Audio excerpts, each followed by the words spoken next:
Voici les gens que tu dois absolument connaître. L'homme qui a créé la première école en Afrique, Jean Dard. Après l'abolition de l'esclavage en 1815, il fut construire en 1817 la première école d'Afrique au Sénégal à Saint-Louis. Il meurt le 21 juillet 1833 au Sénégal. Bien qu'il était bienveillant et soutenait l'Afrique, il était par-dessus un envoyé des colonisateurs français. L'homme qui aurait prié sur l'eau. Cheikh Ahmadou Bamba, l'un des plus grands résistants à la colonisation française. D'après les dits, lors de son exportation en exil au Gabon, Cheikh Ahmadou Bamba aurait demandé l'autorisation de prier.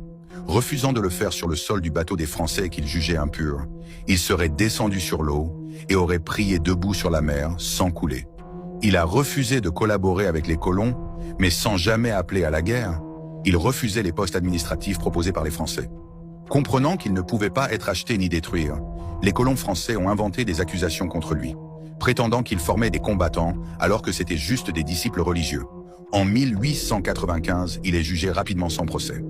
L'accusant de rassemblement de foules sans armes, de refus de reconnaître la supériorité coloniale et d'appel à l'éducation, au travail et à la foi en dehors du système français, il sera exilé très loin au sud du Gabon dans la forêt et transporté encore une deuxième fois dans le désert de Mauritanie en 1903.